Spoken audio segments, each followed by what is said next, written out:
I was going to start with a short history of MMT because it is pretty short. It's only over the past 25 years or so that we've developed it. I didn't study economics as an undergraduate. I studied mostly psychology and sociology, social sciences more generally. I started studying economics in my late 20s when I was working for local government. And I was very fortunate that going to school at night, my local university, which was in Sacramento, California, if you know where that is, had a wide variety of kinds of economists there in the department. So from the very beginning, I studied what we call heterodox economics, which is the alternative to the mainstream approach, conventional approach to economics, which is dominant in Germany. It's really dominant almost everywhere, but it's more dominant here even than in the United States. So I had studied institutionalist approaches and Marxist approaches from the very beginning, in addition to the orthodox. So that is unusual to have that exposure when you first start in economics, and also to be older, so that I think I knew a little bit more about the way the world works than most students do when they're 18 years old studying orthodox economics, and they get very indoctrinated in the free market supply and demand approach to economics. So that didn't happen to me. There really wasn't a post-Keynesian in that department, but I did read Keynes's general theory from the very beginning. And one of my professors saw that I really enjoyed Keynes. And he said, you have to go study with Hyman Minsky, who is the greatest post-Keynesian alive. And so I did. And I went there to write my dissertation. Well, to study and then write the dissertation. And after 2 years, I moved to Bologna, Italy, to finish the writing with Jan Kregel. Maybe some people here have heard of him. He's a younger generation than Minsky, but also an excellent post-Keynesian economist. And while writing it, I was focusing on private banking and the rise of what we called non-bank banks at the time, which is not a very good way to define something. Much later, Paul McCulley of PIMCO called them shadow banks. So we now know these as shadow banks. And I looked at off-balance sheet operations, which we now call all the kinds of derivatives and other kinds of activities that banks engage in. And while I was there, I met a German, Otto Steiger, who had come to give a lecture. And he had an alternative to the barter story of money that we all learned in our first year of economics. That is the idea that first there was barter and that was inconvenient, and someone had a bright idea, let's invent money as a medium of exchange. So he had a completely alternative view, and it was intriguing to me because it was somewhat similar to what I had found in Keynes's Treatise on Money, which is the 2-volume book he wrote before the general theory. And so because Steiger had cited another German, George Friedrich Knapp, I also read Knapp at that time. And Knapp's book was on the state theory of money. So this is something completely different from the barter story. And it was also consistent with what Keynes had said. Keynes adopted Knapp's approach in the treatise. So in my dissertation, I speculated a bit on the nature of money and on the origins of money, but for the most part, I was focusing on modern banking practices in that book, and that came out in 1990 as Money and Credit in Capitalist Economies. That was part of the development of what came to be known as endogenous money. The view that what you're taught in your money and banking classes, which is that banks sit around and they wait until they get a deposit and then they make a loan. And they are severely constrained by the reserves they have at the central bank. But there's a money multiplier process. Okay, so that, I don't know how many of you studied money and banking, but that was the conventional view of banks. It still is the conventional view among people who studied economics 30 years ago, a lot of policymakers, and even a few very misguided economists like Paul Krugman. No one who works in central banks accepts this idea anymore. They have all adopted endogenous money, which is what I was starting with in the 1980s. So that approach became very well known. That has to do with private money creation, and you come to the conclusion that banks can't ever run out of money. Okay, their only constraint is to find good borrowers who are going to make payments on their loans. They create the money when they make the loans. So there's an effectively infinite potential supply of money. The problem with this endogenous money approach is there was no role for the state. The most famous book was by Basil Moore, 1988. The state's not even mentioned in the book. The whole discussion is about private bank money. So I thought, we need to go back to Knapp. We need to look at the role of the state, and we need to talk about how does the state spend? Where does the state get its money? And so I was starting to try to do that and reading more on the history of money, reading what historians had written, reading what archaeologists had found, reading what anthropologists say about the way that earlier societies worked, and to try to figure out where money came from. The second person I met was in the early 90s, who was Michael Hudson. And Michael Hudson had been studying Mesopotamia. And he presented a theory in which the money is an invention of the authorities. It didn't come out of private markets. It was an invention of the authorities, a way to keep track, to keep records. It was an accounting device. And that fit with Knapp and also with Keynes. And so that also intrigued me. And that led to a very small group of us, I'm talking about less than 6, who started trying to integrate the state theory of money into a study of how government spending actually works. In the beginning, we called this chartalism, which is the term that Knapp had used, and people called us neo-chartalists. The mainstream view is that, of course, they prefer a small government that doesn't do very much. They want most activities to be guided by the market.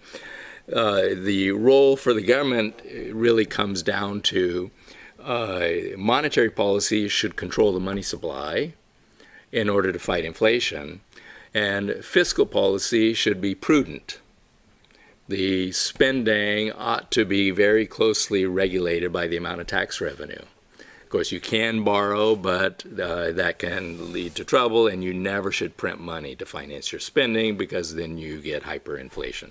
You become Zimbabwe or something like that.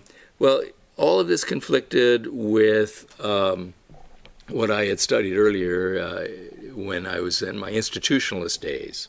I had read the great institutionalist whose name was J. Fag Foster, who had this very famous, among institutionalists, argument that whatever is technically feasible is financially feasible. In other words, whatever you know how to do, you can always finance it. If you know how to send a rocket to the moon, you can always finance that. The problem is technical know-how and resources. If you have those, you can always financially afford to do it. Okay? Well, if that's true, then how can we say that the government has to be limited by tax revenue? And it also doesn't fit with the view of money that comes from private banks that we were developing, which is essentially money is infinite. Banks can't run out of money. Well, why is it that the government, which is the most powerful institution we have in modern economies, by far the largest economic entity in every developed economy, why is the government constrained when banks aren't? That makes no sense. Okay? So in the second book, which is what was translated here in 1998, I focused on the sovereign spending and financing sovereign spending and what are the true constraints to how the government, how much the government can spend. So it provided a different view. I also went back to my earlier work on the origins of money.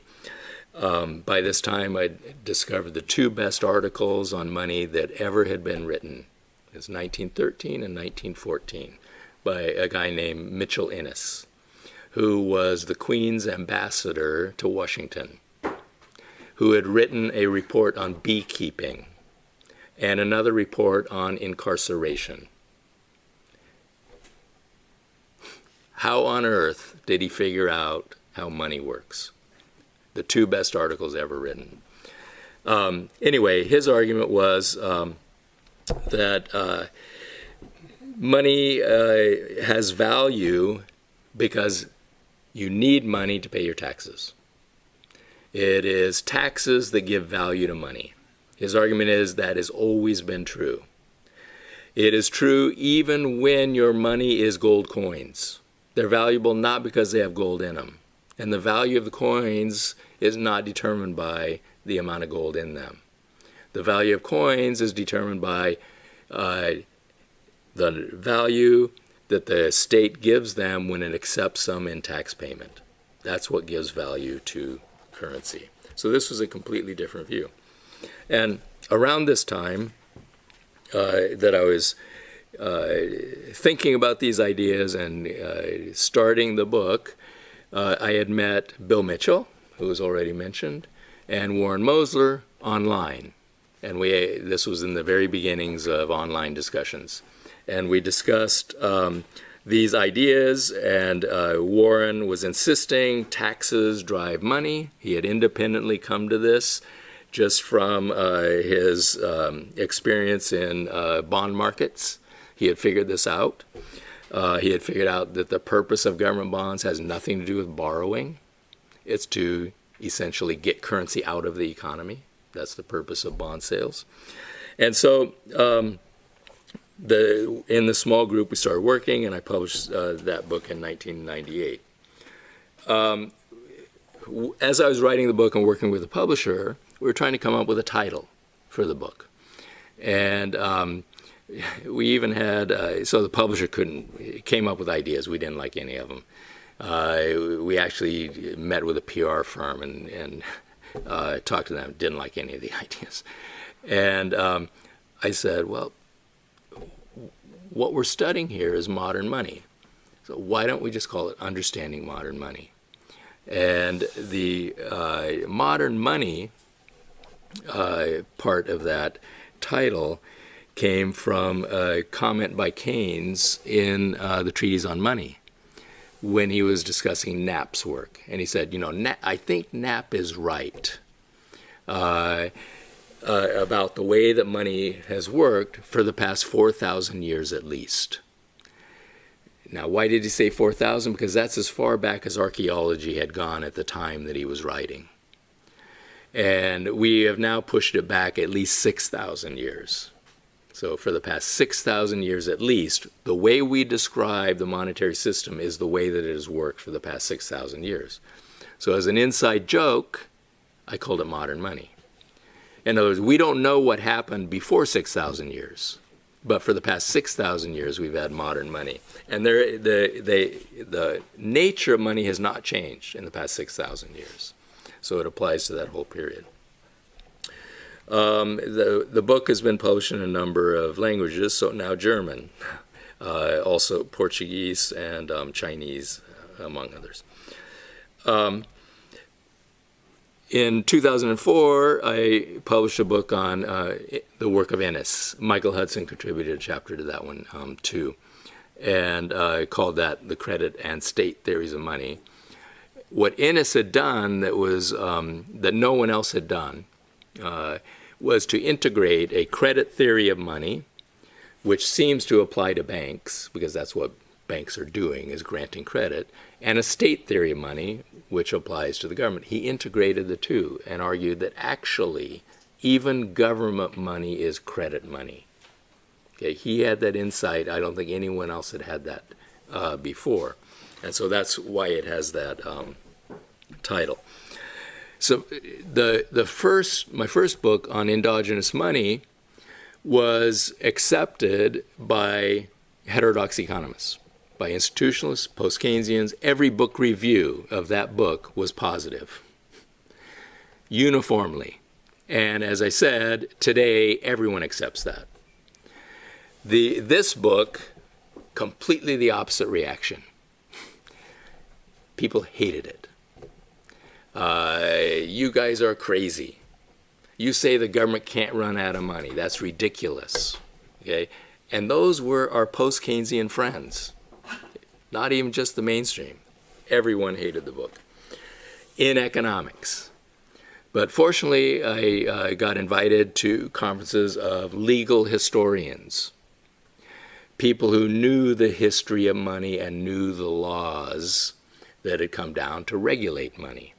And they accepted it. They said, yes, of course, that's right. I was once at a conference at Harvard where there was one other post-Keynesian economist. Everyone else was legal scholars. And he was trying to argue against my presentation, taxes drive money, and he was saying, when I accept money, I never think of the taxes I have to pay. And they said, well, okay, what do you think drives it? And he said, well, I accept it because I think I can fob it off on somebody else. You know, the greater fool theory. There's a greater fool out there than me that's going to accept this thing that has no value at all. And the whole audience laughed at him. They said, it's the taxes, stupid. Taxes drive money. That is what lies behind it. It's not a greater fool that you can maybe find someone dumber than you. And all he could do was to, as he left the stage, was mumble, well, maybe I have to think about this more deeply. Years later, I came across David Graeber's book. And I don't know if that was as big of a success here. You know, this is a book this thick. It's a bestseller in the United States. And he makes the argument that we've never found evidence anywhere of a society in which the economy is based on barter. Barter is either emergency behavior, the prisoner of war camps, or it is gift-giving and misinterpreted as barter-based markets.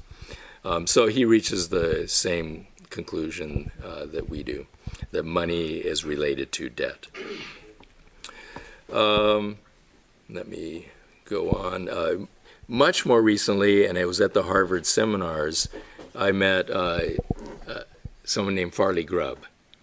Farley Grubb is perhaps the best expert on American colonial money. And he came to several of these seminars and he listened to modern money theory. He says, I don't do theory, you know, all I do is history and I study the coins. And in the past year, he's published 2 papers that are fantastic, in which he looked at the colonial issue of currency, and he found that every time the American colonies are famous for being the first governments in the West that issued paper money without gold backing. And even Adam Smith said, you know, it's very curious. Over there in America, they're doing this strange thing. They're issuing paper money, and it's accepted with nothing behind it. And then in the column in the edition that Bonar, the same guy who did Smith, said, as long as they don't issue too much relative to taxes.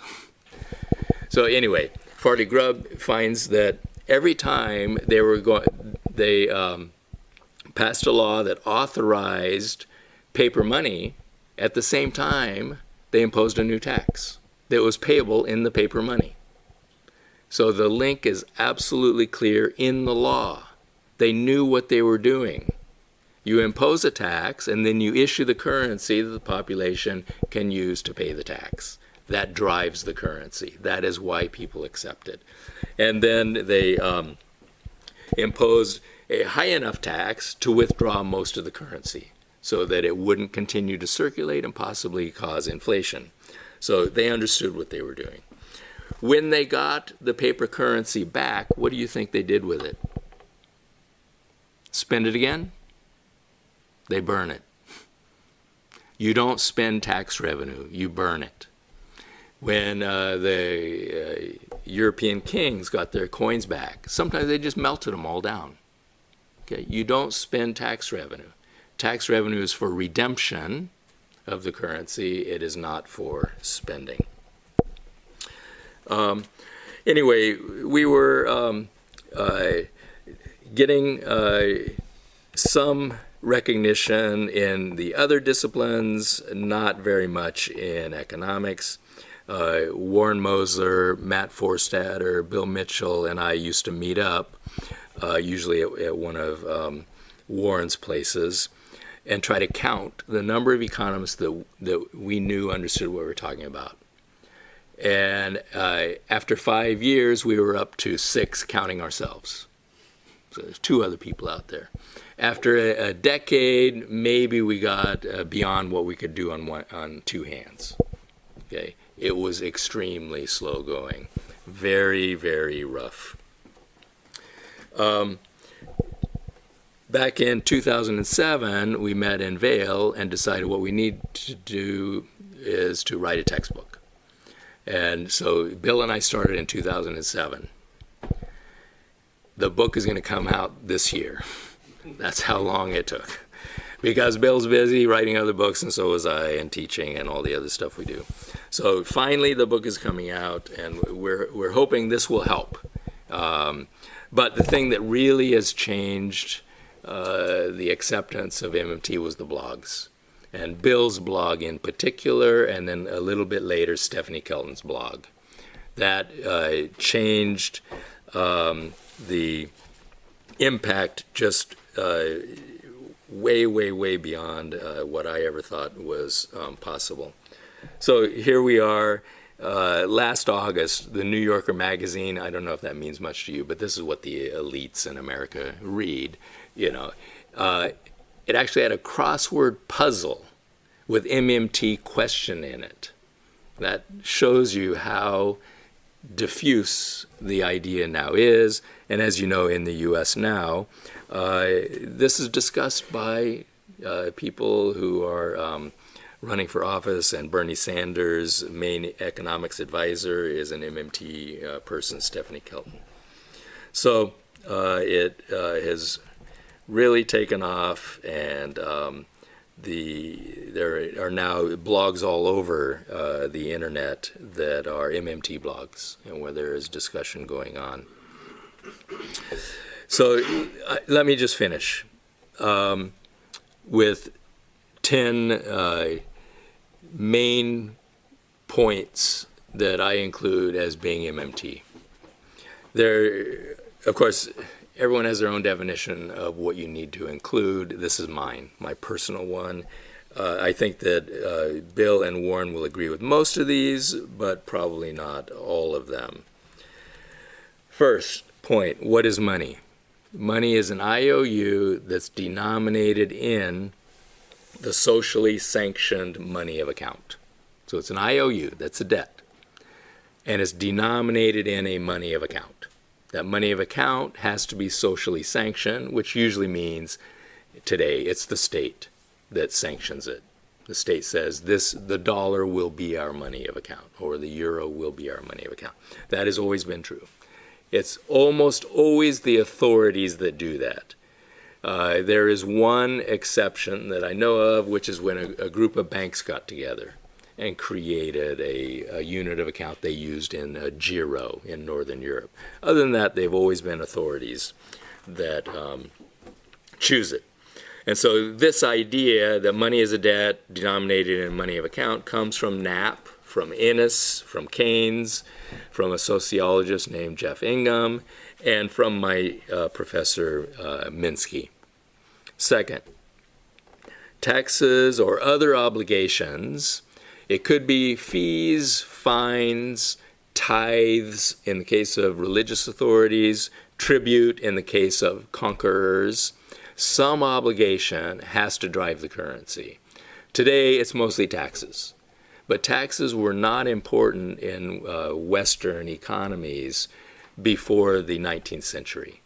Fees and fines were more important than taxes. But today, for shorthand, we say taxes drive money, but it doesn't have to be taxes. So that's an important point, that fees and fines will do it too.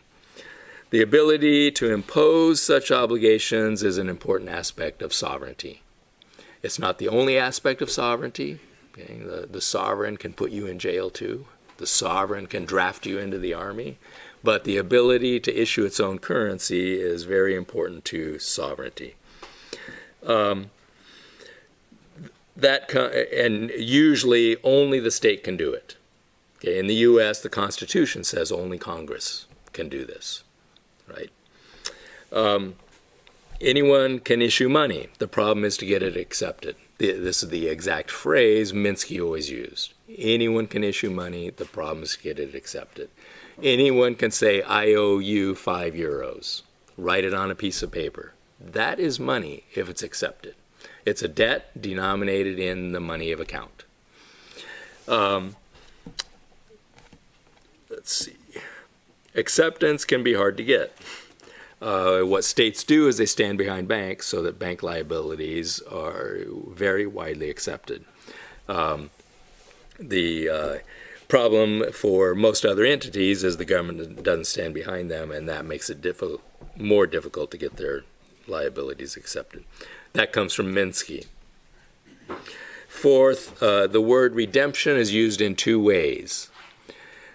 You accept your own IOUs in payment, that's the first way, or you promise to convert your IOUs to something else. That's the second meaning of the term. Most people focus on the second one, and they focus especially on the promise to convert government liabilities to gold. In other words, the gold standard. So when most people say redemption, they mean redeeming for precious metal. But that's very unusual. That's very specific, a very specific era in Western societies where we had a gold standard. And it really only lasted one generation. People think that that's the way it used to work 1,000 years ago. False. Did not. We had a gold standard for a very short period of time.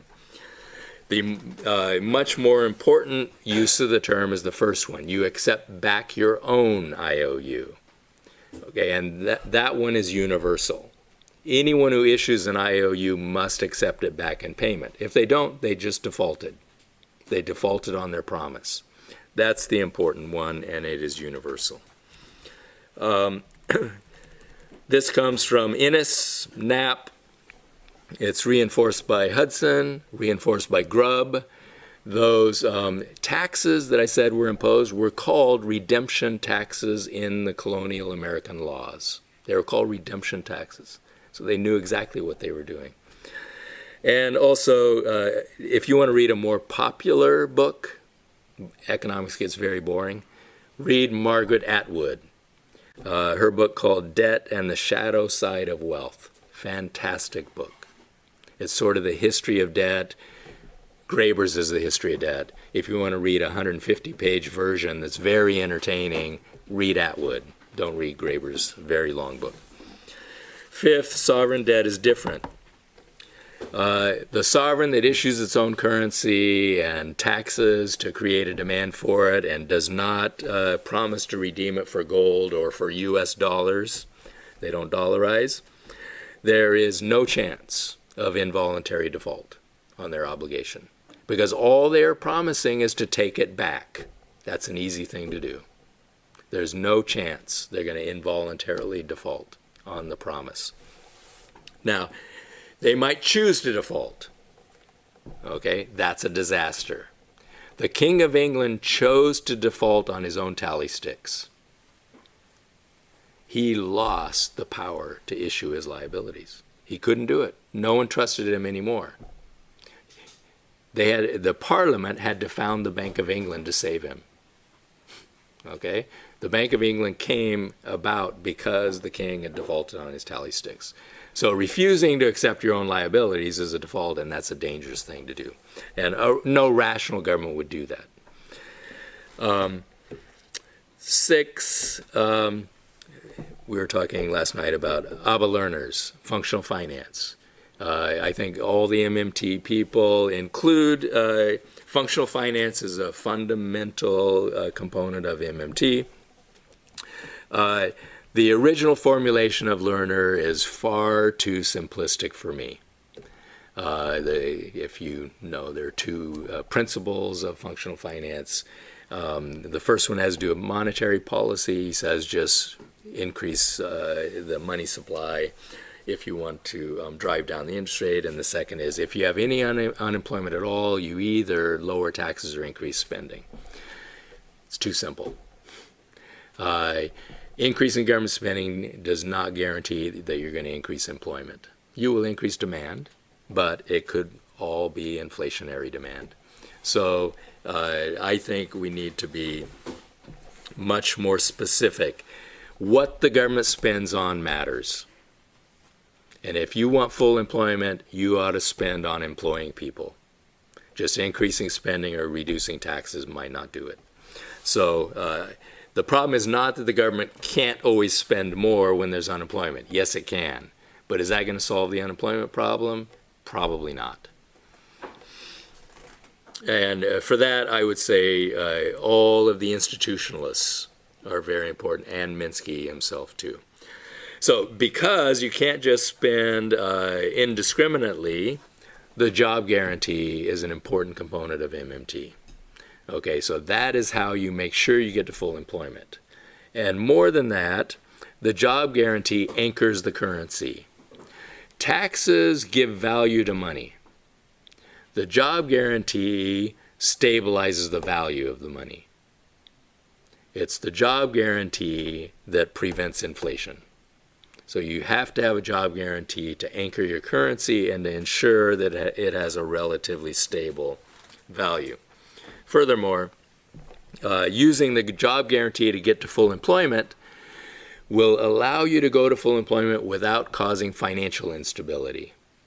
Minsky always worried that just spending more or reducing taxes will create inflation and also financial instability as you move closer to full employment. So you won't be able to stay at full employment. You're going to have a financial crisis that causes unemployment, or you're going to have unacceptably high inflation and the government is going to clamp down on the economy and slow it down. So you have to have the job guarantee in order to have full employment, price stability, and financial stability. The job guarantee is critical. So number 8, in MMT, I include Minsky's analysis of financial instability. So Minsky's most famous contribution was the financial instability hypothesis. He explains why capitalist economies tend to move to a point of financial fragility and then they crash in a financial crisis. Many people interpreted that as a business cycle thing, but Minsky had a much longer view of this. Minsky predicted the global financial crisis in the 1950s. Now that might sound ridiculous. How could you predict something that's not going to happen for 60 years? But he did. He described how the economy was going to transform over time to the point that we could have a crisis as bad as the Great Depression. Okay? And we almost did. So we have to have an analysis of financial instability in our modern day theory. And so I credit Minsky for that. The most bizarre claim I hear from critics of MMT is, oh, you guys never talk about the private banking system and financial crises. Absolutely false. I've written hundreds of thousands of words on the private financial system and financial crises, much more than I've written on modern money theory and the job guarantee. It's just absolutely false. We do worry about this. Okay, and where am I? 9. The government's debt is our financial asset. So government debt is not a bad thing to be avoided. It's the source of our net financial wealth in the in the non-government sector. So when the government runs a deficit, that means we're accumulating wealth, and that can't be a bad thing. That follows from the sectoral balances approach of Wynne Godley, who was a British economist. He is known as one of the wise men who advised the British government. So we have to get the macro accounting right. This has to be a component of modern money theory. Minsky also implicitly, in the back of his mind, always was stock flow consistent. Always had the accounting in the back of his mind. If a student came to his office with some wild ideas, he would say, go home, do the balance sheets, all the accounting, come back, and then we can talk. Because what you're saying makes no sense. Okay, you have to get the accounting right to make sure that what you're saying makes any kind of coherent sense. And then 10th, rejection of the typical view of the central bank as independent. The central bank is sort of a guardian to make sure the government doesn't spend too much money and cause inflation. The central bank is not independent, and it is not potent. Okay? The monetary policy is a very weak tool. People think that you can just abandon fiscal policy and use monetary policy to fine-tune the economy. They cannot do it. People think the central bank can control inflation and reverse course when you have deflation, as you've had in Europe. That's false. They don't have the tool to do that. They cannot do that.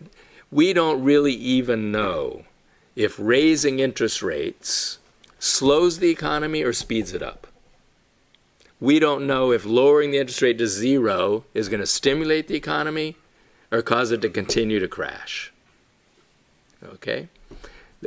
I'll just put out there, and we can debate it later if you want. There is no empirical evidence to support this at all. There's no empirical evidence to support the belief that raising interest rates fights inflation. Okay, the correlation actually goes the other way. Raising rates is correlated with higher inflation. So what can the central bank do? It can't say no to the Treasury.